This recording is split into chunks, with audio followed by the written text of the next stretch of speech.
வள்ளலார் சிறுவயதில் முருகபெருமானை கண்ணாடியில் கண்டார் என்று பேசுபவர்கள் உண்டு. அவர் எந்த முருகனை கண்டார் என்று தெரியுமா? வள்ளலார் கண்ணாடியில் கண்டது என்ன? வள்ளலார் கண்ணாடி முன் அமர்ந்து தன் உடம்பில் உள்ள உறுப்புகள் எவ்வாறு இயங்குகின்றன, அவற்றை இயக்குவது யார், அதற்கு அருளாற்றல் எங்கிருந்து வருகிறது என்பதை தன் உடம்பை ஸ்கேன் செய்து பார்க்கிறார். அதில் அவர் கண்ட காட்சியை விளக்குவதே கூர் கொண்ட வேலும் மயிலும் நற்கோழி கொடியும் அருட்கார் கொண்ட வன்மை தனிகா சலமும் என் கண்ணுற்றதே என்ற பாடலின் விளக்கமாகும். திருவருட்பா உரைநடை பகுதியில் சுப்பிரமணியம் என்ற தலைப்பில் தான் கண்ட காட்சியை படம் பிடித்து காட்டுவது போல் தெரிவிக்கின்றார். அதில் ஒரு சிறு விளக்கம். சுப்பிரமணியம் என்றால் என்ன? சுப்பிரமணியம் என்பது நமது புருவ மத்தியில் 6 பட்டையாய் உருச்சியில் உள்ள ஒரு மணி பிரகாசம் பொருந்தி இருக்கின்றது. இந்த ஜோதி மணியை சண்முகம் என்று பெரியோர்கள் சொல்லுவார்கள். இது அன்றி நமது மூலாதாரத்திற்கு மேல் 3 இடம் தாண்டி விசுத்தியாகிய இருதய ஸ்தானத்தில் இடதுபுறத்தில் 6 தலையை உடைய ஒரு நாடி இருக்கின்றது.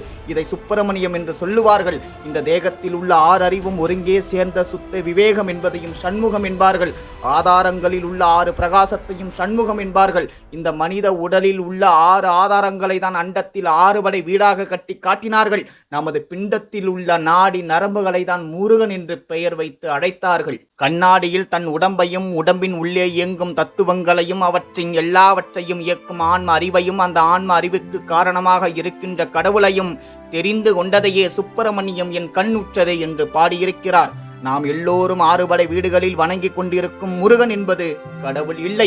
அது மனித உடலில் இருக்கும் நாடி நரம்புகள். அதாவது அது ஒரு பிண்ட தத்துவம். இந்த பிண்டத்தில் உள்ளதை தான் அண்டத்தில் கடவுளாக காட்டி நம்மளை நம்ப வைத்து விட்டார்கள் என்பார் வள்ளலார். அப்படியென்றால் உண்மை கடவுள் யார்? அவர்தான் எங்கும் பூரணராகி நிறைந்து விளங்கி கொண்டு இருக்கின்ற இயற்கை உண்மை வடிவினரான அருட்பெரும் ஜோதி ஆண்டவர். ஏன் அந்த இயற்கை உண்மை கடவுளை பற்றி ஆன்மாக்களுக்கு போதுமான புரிதல் இன்னமும் இல்லை என்றால், எல்லா உயிர்களுக்கும் இன்பம் தருவதற்கு அகத்தும் புறத்தும் விளங்குகின்ற அருட்பெரும் ஜோதி என்னும் இயற்கை உண்மை கடவுள் ஒருவரே உள்ளார் என்று அறிவதற்கே ஒரு மெய்யறிவு ஆன்மாக்களுக்கு வேண்டும் என்கிறார் வள்ளல் பெருமானார்.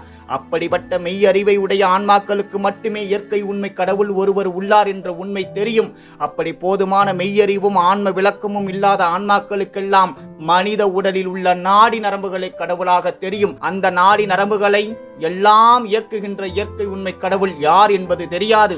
அவர்களுக்கு இனிமேல் அந்த உண்மை தெரிய வேண்டும் என்றால் அவர்களுக்கு மெய்யறிவும் ஆன்ம விளக்கமும் வேண்டும். அந்த மெய்யறிவும் ஆன்ம விளக்கமும் எதனால் வரும் என்றால் ஜீவகாருண்யத்தால் அல்லாது மற்ற வகையால் வராது.